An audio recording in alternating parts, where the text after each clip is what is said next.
साथियों, संविधान के 75वें वर्ष के उपलक्ष्य में भारत सरकार ने संविधान के सम्मान में संसद में पक्ष और विपक्ष को अपनी अपनी बात रखने का कहने का अवसर प्रदान किया।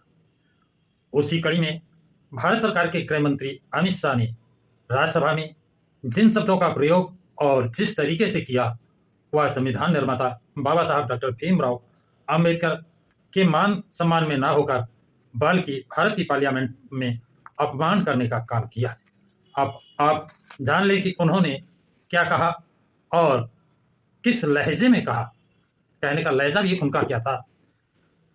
वो कहते हैं, फैशन हो गया है अंबेडकर अंबेडकर अंबेडकर अंबेडकर। इतनी बार अगर भगवान का नाम लेते तो 7 जन्मों का स्वर्ग मिल जाता। अमित शाह की इस बयानबाजी को बसपा सुप्रीमो मायावती ने तुरंत 3 ट्वीट करके उसका जवाब दिया और मायावती के ट्विटर अकाउंट पर ट्वीट आते ही देश भर में भूचाल आ गया। जगह जगह पर धरना प्रदर्शन होने लगे। इसमें अन्य विपक्षी दल कैसे पीछे रहते? उन लोगों ने भी पूरे देश में धरना प्रदर्शन जुलूस निकालने का काम किया।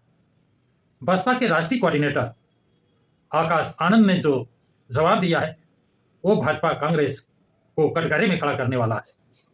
उन्होंने 2006 का एक कार्टून भी प्रदर्शित किया है, जिसमें बाबा साहब डॉक्टर भीमराव अंबेडकर पर पंडित जवाहरलाल नेहरू हंटर चलाते हुए दिख रहे हैं।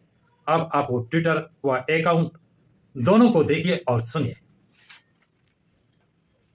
तो साथियों, आकाश आनंद लेते हैं, ये पहली बार नहीं जब भाजपा के नेताओं ने बाबा साहब का अपमान किया है, लेकिन केंद्रीय गृह मंत्री द्वारा संसद में बाबा साहब डॉक्टर भीमराव अंबेडकर जी का अपमान हमारा समाज बर्दाश्त नहीं करेगा।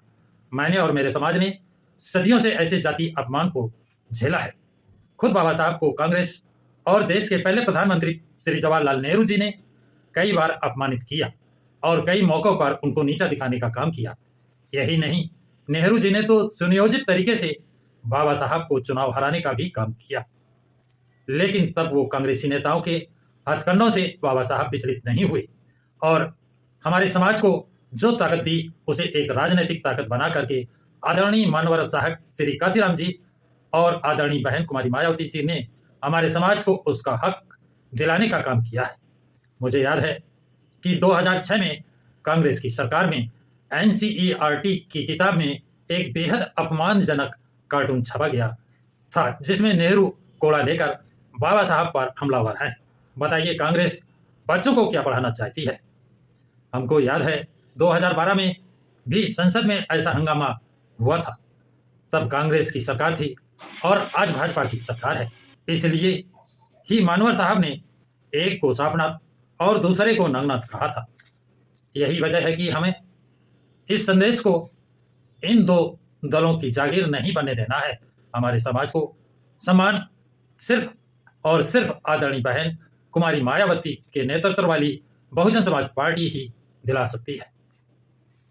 तो साथियों, ये ट्वीट जो आकाश आनंद ने किया है, इसी के साथ उन्होंने वो कार्टून भी प्रदर्शित किया है।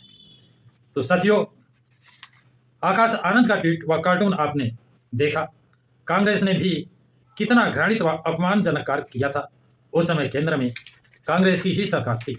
जो लोग कांग्रेस चलाते हैं, कांग्रेस को अपना हमदर्द मानते हैं, ये उन्हें विशेष रूप से सोचना पड़ेगा। इसलिए मानवर काशीराम ने एक को सापनाथ और दूसरे को नागनाथ कहा था और दोनों से सावधान रहने की चेतावनी दी थी। आपकी मर्जी है, आप किस पाले में खड़े होंगे, ये आपका विवेक, आपका स्वाभिमान, आपकी सोच पर निर्भर करता है। तो साथियों, ये जानकारी आप लोगों को कैसी लगी? कमेंट्स बॉक्स में कमेंट्स जरूर लिखें तथा इस वीडियो को लाइक और शेयर करें। प्रकाश की राह चैनल को सब्सक्राइब करें।